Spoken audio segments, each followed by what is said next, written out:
श्री स्वामी समर्थ. स्वागत आहे तुमचं माझ्या मराठी यूट्यूब चॅनलमध्ये. स्वामी महाराज तुमच्या सर्व चांगल्या इच्छा पूर्ण करोत हीच स्वामींच्या चरणी प्रार्थना करते आणि आजच्या नवीन व्हिडिओला सुरुवात करते.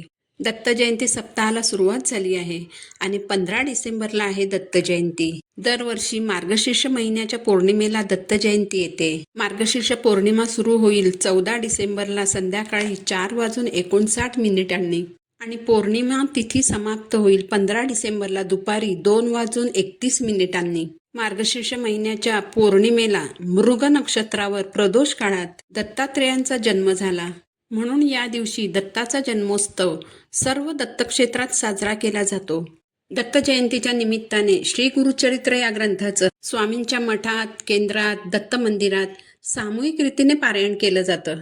तसंच घरोघरी व्यक्तिगत पातळीवर देखील श्री गुरुचरित्राचं पारायण केलं जातं. दत्त संप्रदायातील करोडो लोकांचा विश्वास आणि पवित्र वेद म्हणजे श्री गुरुचरित्र हा ग्रंथ आहे. या ग्रंथाचं पारायण केल्याने अपार पुण्य लाभतं. दत्तगुरूंची आपल्यावर कृपा होते. आपल्या सर्व मनोकामना पूर्ण होतात. दत्त जन्माच्या सप्ताहात बरेच स्वामी भक्त दत्तगुरूंच्या, स्वामी महाराजांच्या खूप सेवा करतात.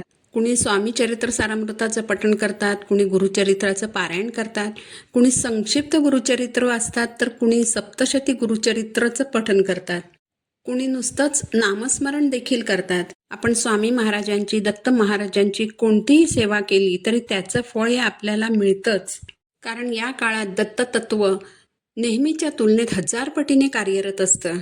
त्यामुळे या काळात आपण ज्या काही सेवा करतो, जे उपाय करतो, त्या सेवा लवकर फलद्रूप होतात. दत्त जयंतीच्या दिवशी जर आपण मनोभावे दत्ताची उपासना केली तर त्याचं 1000 पटीने जास्त फळ आपल्याला मिळणार आहे. त्यामुळेच दत्त जयंतीच्या दिवशी आपल्याला एक उपाय करायचा आहे. या उपायामुळे आपल्या आयुष्यातील सर्व समस्या, संकट, अडचणी दूर होणार आहेत. आपण प्रापंचिक माणसं असल्यामुळे आपल्या आयुष्यात अडचणी, समस्या या असतातच. जसं की नोकरी मिळत नाही, नोकरी असेल तर मेहनत करूनही हवा तसा मोबदला मिळत नाही, कष्टाला नशिबाची साथ मिळत नाही, मुलांच्या शिक्षणविषयक समस्या असतात, मुलं मोठी असतील तर नोकरीविषयक समस्या असतात, विवाहविषयक समस्या असतात. तर अशा या सर्व समस्यांमधून बाहेर पडण्यासाठी आपल्याला दत्त जयंतीला एक अतिशय प्रभावी उपाय करायचा आहे. तर हा उपाय कोणता आहे हे जाणून घेण्यासाठी तुम्ही व्हिडिओ शेवटपर्यंत पहा. चॅनलवर नवीन असाल तर चॅनलला सबस्क्राईब करा. तर या दत्त जयंतीच्या दिवशी आपल्याला 3 फुलांचा अगदी साधा, सोपा पण अत्यंत प्रभावी असा उपाय करायचा आहे. दरवर्षी दत्त जयंती पौर्णिमेला येते आणि पौर्णिमेच्या दिवशी माता लक्ष्मी देखील पृथ्वीवर येत असते, घरोघरी भेट देत असते. म्हणून दत्त जयंतीच्या दिवशी दत्त महाराजांच्या पूजेबरोबरच लक्ष्मीनारायणाची देखील पूजा केली जाते.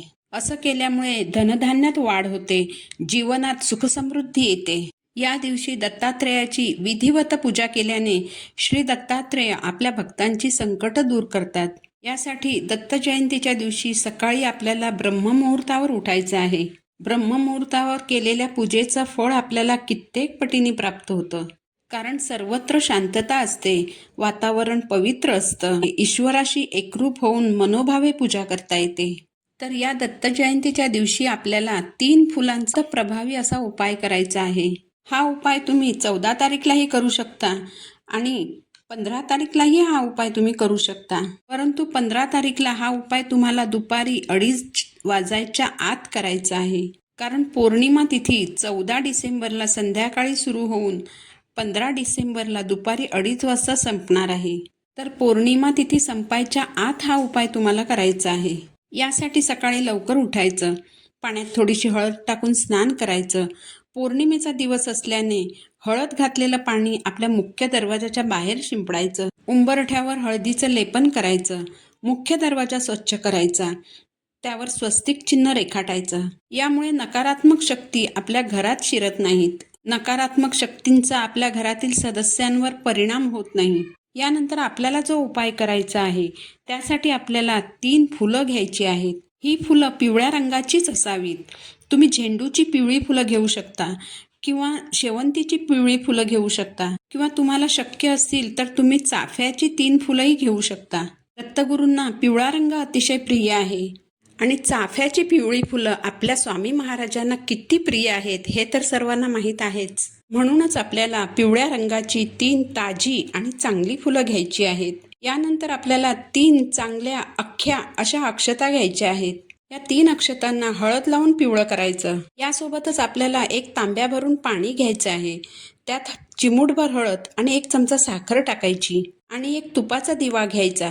या सर्व वस्तू घेऊन आपल्याला जवळच्या स्वामी महाराजांच्या मठात किंवा दत्त महाराजांच्या मंदिरात जायचं आहे. जर तुमच्या घराच्या जवळपास स्वामींचा मठ नसेल, केंद्र नसेल किंवा मग दत्त मंदिरही नसेल, तर हा उपाय तुम्ही भोलेनाथांच्या मंदिरात जाऊन केलात तरी चालेल. तुम्ही जर स्वामी महाराजांच्या केंद्रात गेलात किंवा दत्त मंदिरात गेलात, तर केंद्राच्या बाहेरच किंवा दत्त मंदिराच्या बाहेर औदुंबराचा वृक्ष असेल, तर सर्वप्रथम तुम्ही औदुंबर वृक्षाचं दर्शन घ्यायचं आहे. साक्षात दत्त निवास असलेला पवित्र वृक्ष म्हणून औदुंबराची ख्याती आहे. औदुंबराला भूतलावरील कल्पवृक्ष म्हणतात, कारण साक्षात प्रभू विष्णूंनी औदुंबराला आशीर्वाद दिला आहे की औदुंबराला सदैव फळे येतील. या झाडाची पूजा व भक्ती केल्याने सर्व मनोकामना पूर्ण होतील. या झाडाच्या नुसत्या दर्शनाने देखील मन शांत होईल. या झाडाला नियमित प्रदक्षिणा घातल्याने अपत्य प्राप्ती होईल. औदुंबराची सेवा केल्याने जन्मजन्मांतरीची पापे नष्ट होतात. तसेच धन, धान्य, संपत्ती, आरोग्य व सर्व प्रकारचे ऐश्वर्य प्राप्त होते. यासाठी मंदिरात प्रवेश करण्यापूर्वी औदुंबर वृक्षाचं दर्शन घ्यायचं. औदुंबराच्या झाडाखाली तुपाचा दिवा लावायचा. हळद आणि साखर मिक्स केलेलं शुद्ध जल अर्पण करायचं. 11 प्रदक्षिणा घालायच्या. प्रदक्षिणा घालताना तुम्ही अवधूत चिंतन श्री गुरुदेव दत्त या मंत्राचा जप करायचा. यानंतर मंदिरामध्ये जायचं.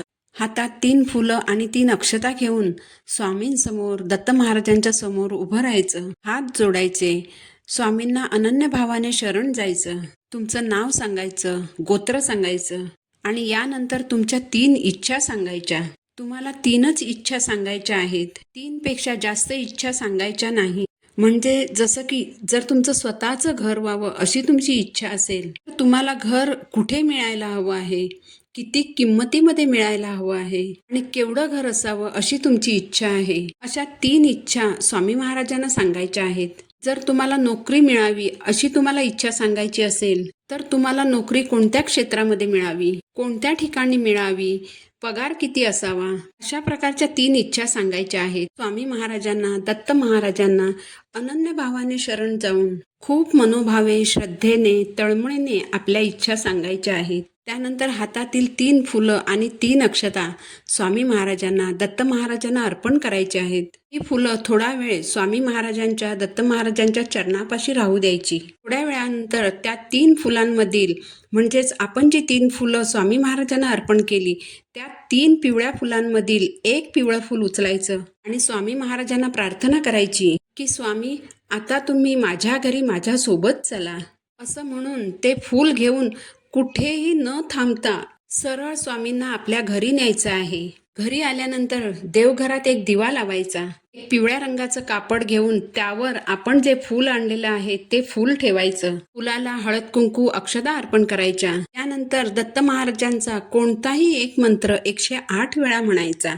तुम्ही अवधूत चिंतन श्री गुरुदेव दत्त या मंत्राचा जप करू शकता किंवा मग तुम्ही दिगंबरा दिगंबरा श्रीपाद वल्लभ दिगंबरा या मंत्राचा जप करू शकता. यानंतर ज्या 3 इच्छा आपण मंदिरात स्वामी महाराजांना, दत्त महाराजांना सांगितल्या होत्या, त्याच 3 इच्छा पुन्हा सांगायच्या आणि माझी इच्छा पूर्ण करा अशी प्रार्थना करायची. नंतर पिवळ्या कापडावर ठेवलेलं फूल त्या कापडात बांधायचं आणि जिथे या फुलाचं पावित्र्य जपलं जाईल अशा ठिकाणी हे फूल ठेवून द्यायचं.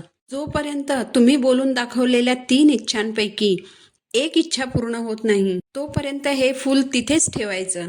तुम्ही बोलून दाखवलेल्या 3 इच्छांपैकी 1 इच्छा जरी पूर्ण झाली, तर त्यानंतर हे फूल तुम्ही पवित्र पाण्यामध्ये विसर्जित करायचं. स्वामी महाराज, दत्त महाराज यांच्याप्रती कृतज्ञता व्यक्त करायची आणि असेच कायम पाठीशी राहा अशी प्रार्थना करायची.